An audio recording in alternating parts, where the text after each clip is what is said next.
Greetings to all learners. Myself Shada Devre, Associate Professor, Government College of Pharmacy, Amravati, Maharashtra, welcomes you to Lecture 23, Case Study 6, Clinical Trial Registration under Week 5, Safety, Efficacy and Toxicity of Traditional Plant Drugs in self-paced course, Indian Traditional Medicinal and Aromatic Plants.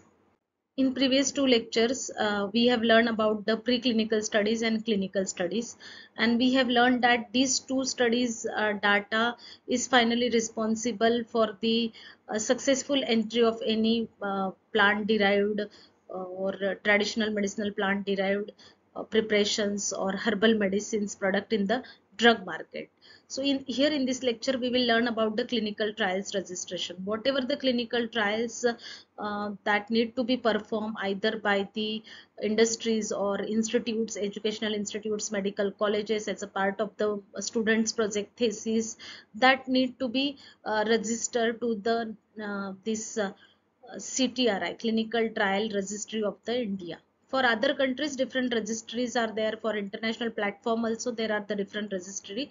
But here we will just learn about the Clinical Trial Registry of the India, and it is developed, launched in 2007 by the ICMR and National Institute of Medicinal Statistics, New Delhi.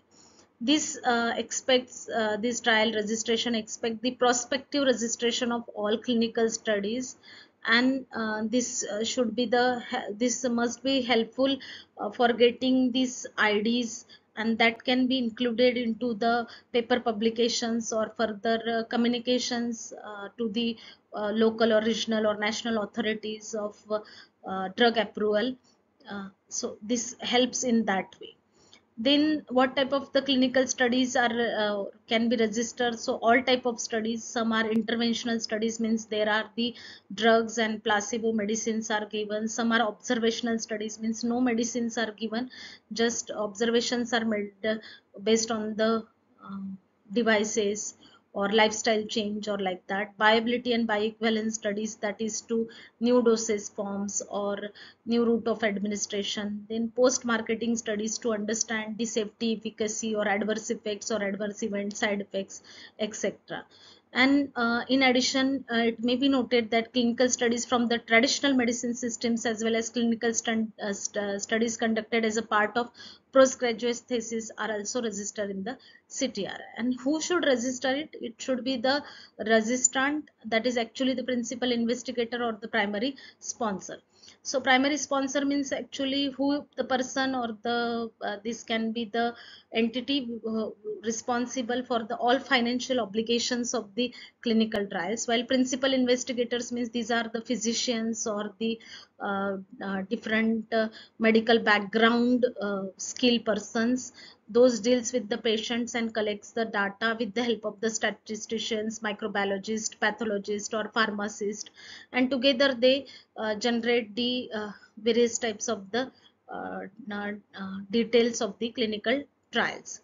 Then why should trials be registered in the CTRI? So all type of the drug licensing authorities expects or makes it mandatory to register, so that it can be easily tracked for the various clinical trials of the products. There must be the together information about the trials that are going in the uh, uh, India.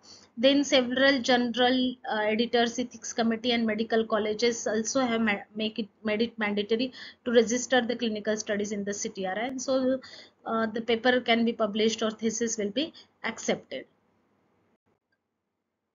Then what trial related information are collected in the CTRI? So these are the all informations that when you will, this is the website page screenshot of the CTRI. And when someone want to register, then they have to give the information, that is a title of the study, then scientific title of the study or any acronym, then secondary IDs if any other trials ID is there, suppose multi-institute, multinational trials are there, then that time these IDs can be there. Principal investigators name and address, generally physicians are there.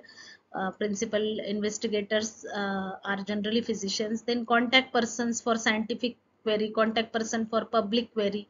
Then sources of monetary or material support means most of the times clinical trials are supported by the industries or some government institutes or funding agencies, so that information is important. Primary sponsors, secondary sponsors means those who are sponsoring such a type of trials, having the financial obligations or calculations or overall responsibilities. Then countries of recruitment of the patients, then site of the study, which hospital, which educational institute, or which government authorized institutes are working on such a trials, that details must be given. The name of the ethics committee and approval status, regulatory clearance obtained from the DCGI.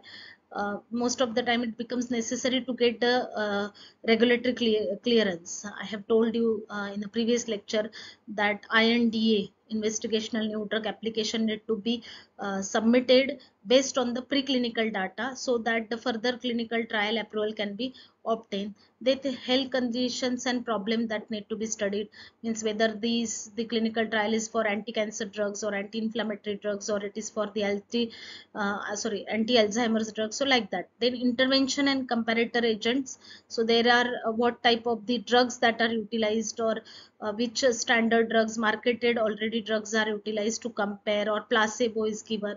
Then inclusion and exclusion criteria, that is what type of patients, of what age, of what disease will be get recruited, or of what disease will be excluded.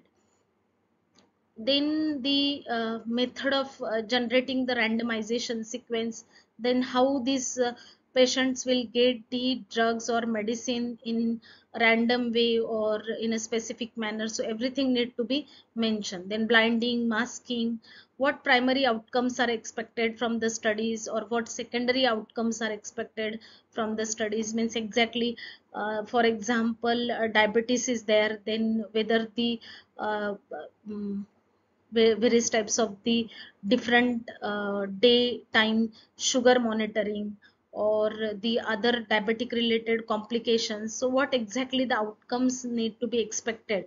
Only the hypoglycemic effect, anti-diabetic effect, the optimum sugar level maintenance, or the other complications also need to be cured or need to be treated by the drug, so that primary or secondary outcome, such outcomes are expected. Then status of the trial, that is what is the phase 1, phase 2, phase 3, phase 4, or now it is ongoing or it is completed. Then phase of the trial, that is same I told you, that is phase 1, phase 2, phase 3. Then study type, whether it is observational, interventional, whether it is different type of the study, like that of for example devices or lifestyle change. Then date of the first installment, due estimated duration of the trials, whether 1 year, 2 year, 6 month, targeted sample size, so how many patients, 400, 500. Then brief a summary of the trials results, expectations or objectives, or it's another details that are not covered above. Then date of actual study completion if study is completed, and then final now enrollment number achieved, because many times patients withdraw their names, and so whatever the number is expected, that cannot be means achieved. So from that point of view, this final enrollment number, that is that answer is expected. So here learners, in lecture 23 case study 6, we have learned about the clinical trial registration in India.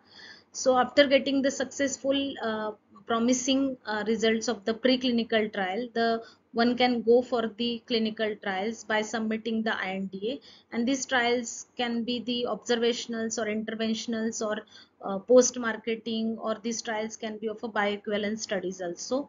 And such a type of the registry helps to uh, understand the common people as well as the researchers, that what or how many types of the studies on the particular disease are going, or how the PG PhD studies are registered here.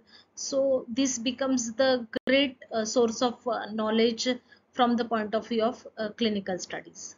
Thank you.